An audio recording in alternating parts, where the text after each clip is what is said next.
All right, everybody, welcome back. We're in track one. And Tony, if you're there, you can. Yeah, very good. All right.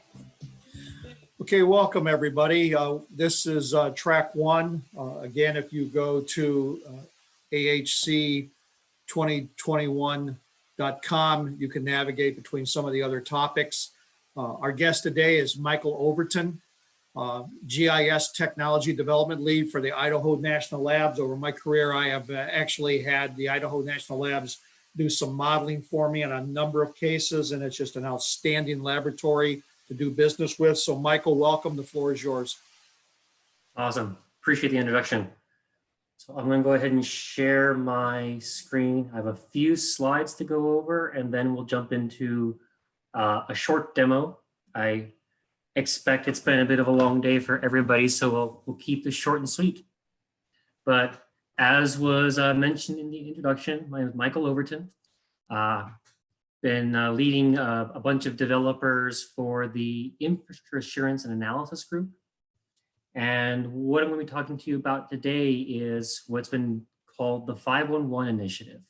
And really the subtitle here says it all. It's a consolidation of State Department of Transportation reported road conditions. And so this is an effort to work at pulling all that information together in a cohesive manner, addressing all the challenges that come with that, and then presenting it in a useful modality or technology space.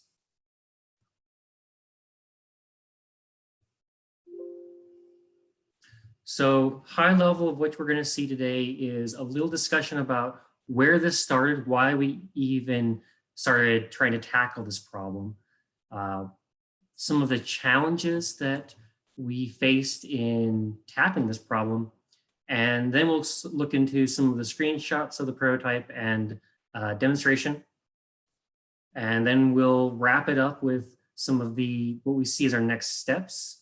And at the very end, I have a couple of links. I'm hoping we'll be able to share those out after the presentation. And these are for the public-facing prototype of the data itself, and you'll be able to see it as it advances. So where did this start? If you're ever doing any kind of incident management or you're supporting groups, such as we were doing a lot of work for the Department of Homeland Security, specifically within the Cybersecurity and Information Security Agency, in helping them with collecting information for the purposes of incident response. Well, one of the problems with getting ground truth trusted information is you go to the states, you go to the state DOT to identify road closures, if there's any traffic cameras you need to pull together for ultimately those kinds of situations. Other use cases that have come about include restoration efforts. So you're trying to route people or in various capacities, right? Through areas that have been struck by a hurricane or have had other natural disasters.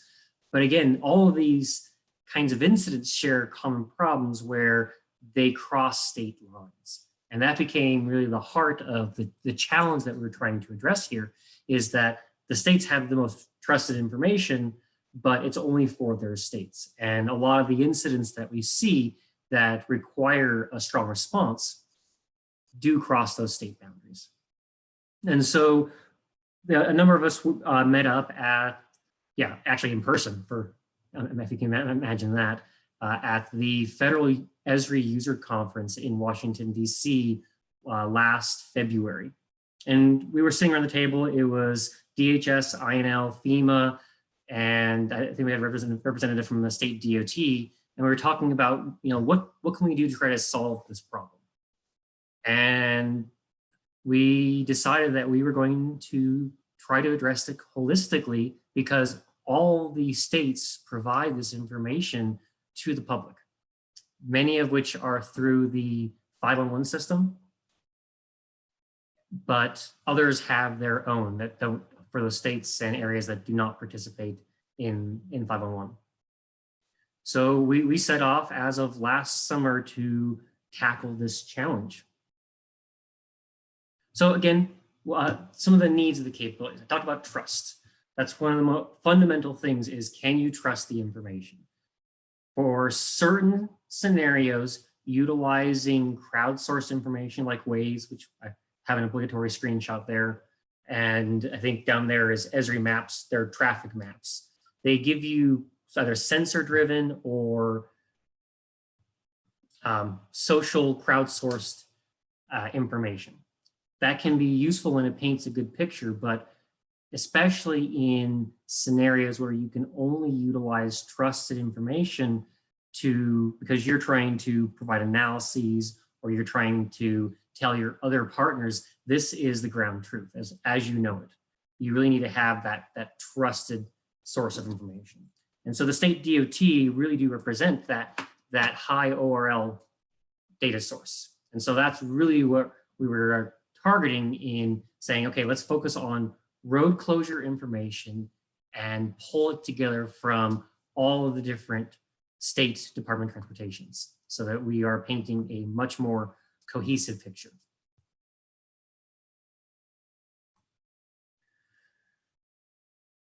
So when we started diving into the various state DOT systems and looking at the maps that they produce, underpinning all of that is going to be some kind of data format that they're utilizing, that they're populating and then pushing out to the map clients that you see when you go to their 511 map or their traffic maps, etc.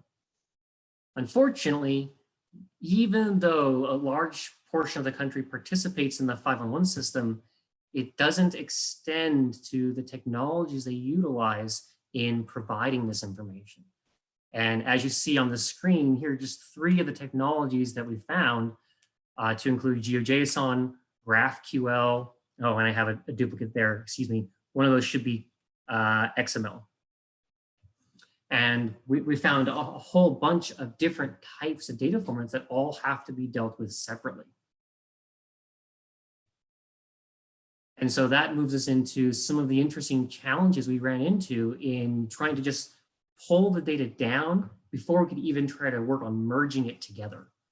And so as you see here, we had a whole slew of formats that we had to handle to include GRSS, number of states utilize Esri or ArcGIS. Some use Google's toolkit or GraphQL.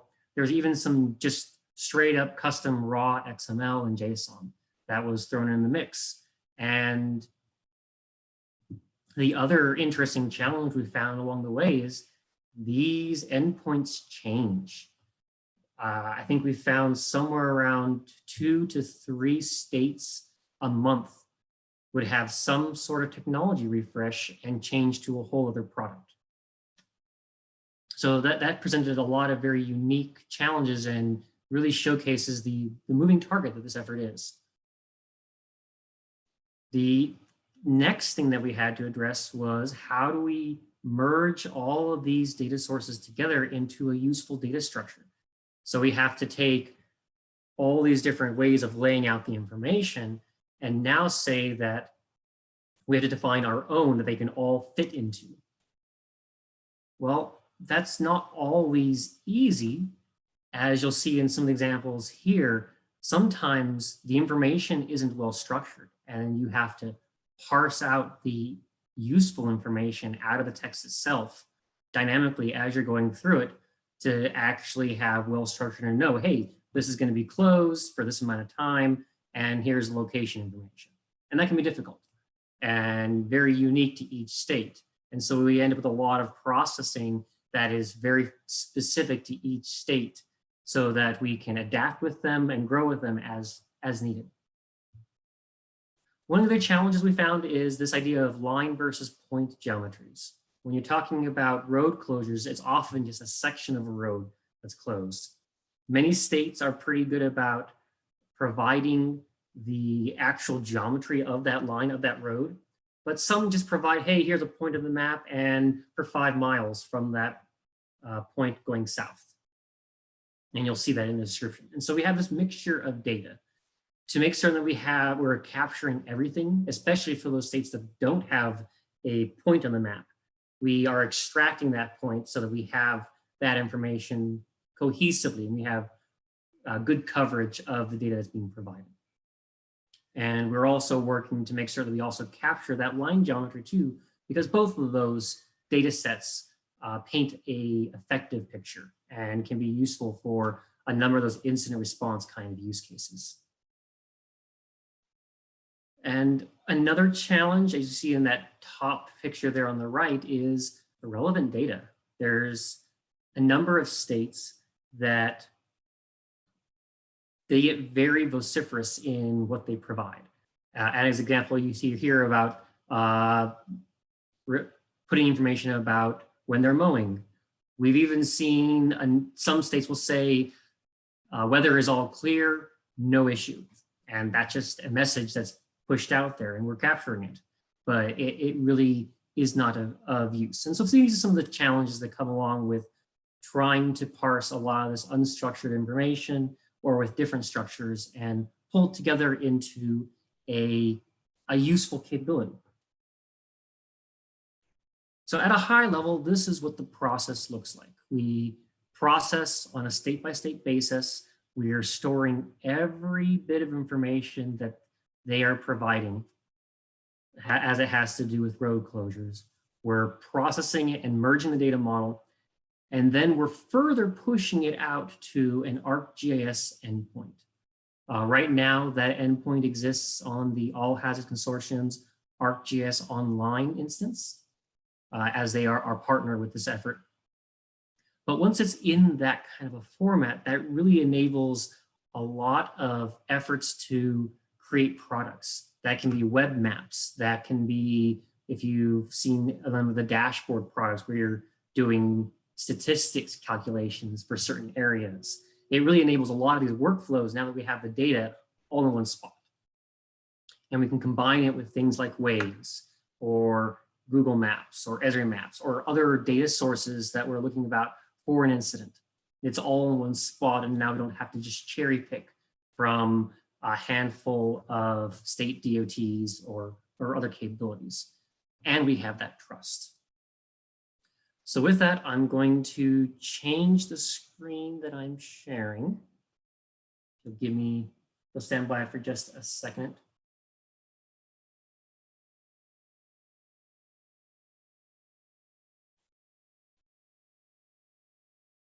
Assuming I can figure out actually how to do this.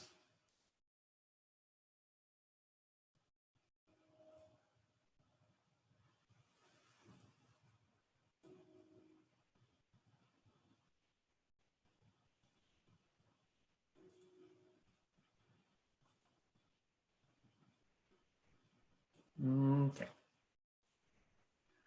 So of course, everything decided to disappear on me.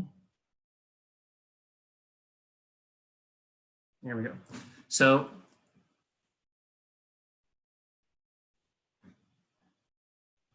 what you're seeing here is just one of these stock Esri kind of viewers of the data. And we're showing the last 2 hours worth of information, again, collected Michael, from... it just shows your demo slide. Oh, dear. Yeah. Now we see the map. Perfect. Okay. Thank you. So again, what you're seeing here is the previous 2 hours of information that is collected from across the country. And if we start zooming into certain areas, we'll go into a little bit more depth of what you're seeing. And I'll pull up the legend so that we can kind of talk through this a little bit. So we've broken it up based off of our initial run through of processing all the different data and the unstructured text into construction-based incident or construction-based types, incidents, weather, and then general for a sort of catch-all, especially for those states that just don't provide good information. We still want to put it in a spot. And it's then broken down into full closure, partial closure, some sort of closure where we've identified that there's closure information in there, but we don't, it's certain what type, and then just some sort of general information. And so that's split up across those different categories. So everything in red is going to be a full closure. And so if we click on one semi-randomly, we'll see that this is a, interestingly enough, some states, and this goes into some of the challenges where this was a bridge that needed to be replaced. They completely closed it and they are still providing updates on it. We are still observing it because it's still being provided by the state DOT, but it has indeed ended, at least according to what's being provided by the state DOT. If we go to other ones, this is a full road closure, but there's a detour. So again, you're trying to get to see the flavor of the kind of information that's being pulled from the state.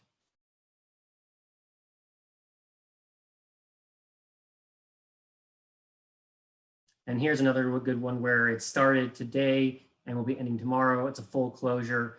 But again, you're getting the kind of the flavor of the kind of information that's being pulled in. We know it's coming from the state DOT, and we're recording a lot of timestamps to say, this is what the source is providing to say start and end dates, if they have it. Some states don't provide it. So we are incorporating, hey, this is the last time that we saw an observed change, when the scripts in the back end went and grabbed data. So we're timestamping everything so that you can make some of these more informed decisions based off of that information. Now, again, this is just one representation of all the data that we're collecting to show just the last 2 hours. This can be sliced and diced in any number of ways and visualized. And that's really the power of putting it into this kind of a format, is we do have that capability. Similarly, we're hosting this out on the All Hazard Consortium's capability. This could be easily pushed to any Esri-based endpoint. So this could be replicated in a government-owned capability once we get this mature. This could be pushed into private industry. There's really a lot of opportunities here for where this can be utilized. I talked about slicing and dicing of capabilities. I threw together just a quick dashboard because people see these, they're kind of a common capability where it's not just what do you see, but what do you see in an area. So you'll see kind of zooming into the same areas. I've just done some high-level counts of the closure types so that as we pan around, we get that immediate information of really what we're looking at.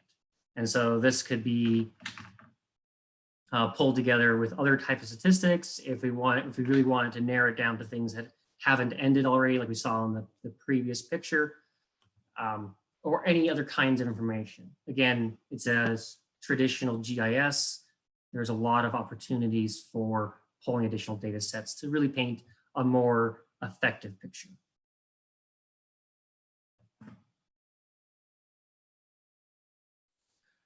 So with that, I'm actually going to switch back to my other screen.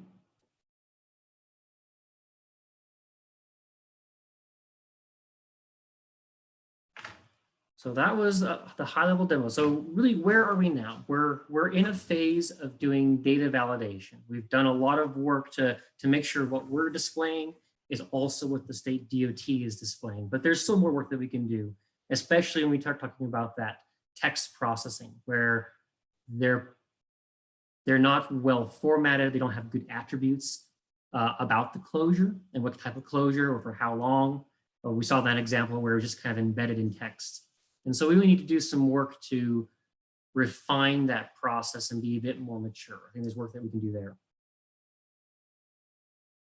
And I mentioned before about the rate of technology refresh. There's an O&M tail to this effort about how best to maintain this, who's going to own this and where does it need to live so that we can keep this as a capability that can support a lot of different people. And another item is we're only focusing on road closures, but a number of states provide a lot of other information. The web cameras are very common things that we can find. And so that would be an ideal next step, is to look at the camera information, data to make certain we capture that, and even additional processing to try to extract that line information from the text to know, okay, we can take the census data for the roads, we can combine it with this point location to process the text to go north or south on it and extract that. So there are definitely some advancements to this technology that we can definitely target. And one of the other things that we're starting to get is engagement back with the state DOTs. And as part of that, that's how we learned about some additional efforts that are looking at the same problem. We're not the only ones who have that are trying to tackle the same challenge. And so it presents an opportunity for us to engage with those parties, such as the Federal Department of Transportation has been looking at something similar to this. So we really need to make certain that we're not duplicating efforts and see if there's an opportunity for sharing what has been developed as appropriate. And so lastly, as part of these slides, these are the two links. I don't expect anybody to be able to capture this, but I'm hoping we'll be able to share this out after the presentations. Yeah, or Michael, if you want to put those links into the chat to all the attendees, if you have a sec, that might work. Yeah, I'll go ahead and throw that in after we're done here. Perfect. I see I think now's probably a fine time to go into questions. I can go ahead and read through the questions if that works. Go for it. So I see Bruce is asking a question about other plans to tie into actual state, city, DOT traffic management systems beyond just 511 data. So at this point, we're trying to get whatever we can. I know that we were trying to focus things at the state level. And as I mentioned at the beginning, not all states do participate in 511. And so we're really just grabbing whatever they can provide. I am curious to try to kind of cross-check what is being provided by the states versus what might be provided by the city. I know for some of the larger cities, you'll have some very specific data. And so I think that is an excellent point that we will put that on our list to at least evaluate to see if we can have a richer value add here, especially for some of those larger cities that are more disaster prone or in the hurricane territory. And then kind of build up from there. Richard, I have a question for you. So one, I've deployed quite a few times. I know down, we've actually deployed in some of the locations. First thing we did is we would sit down with the individuals that generated some of the GIS mapping to kind of keep track of restoration and try to, use different information that was available to identify critical infrastructure that needed to be recovered. As you take a look at the big picture, what would, if you had your wish list of what you could make available, what would it be? What do you see out there that's some of the biggest sources of information that you feel would benefit the operator?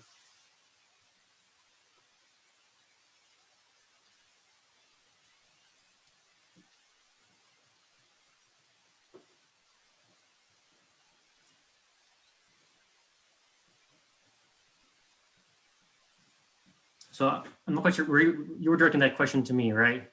Yes, I was. So if I had my wish list, what would be the additional kind of data sets that we want to be able to present? Yes. Okay. So I'm thinking about some of the support, like I said, that we did with DHS when they were doing incident response. A lot of the information that they were concerned about was they're really trying to get as much ground truth data as possible.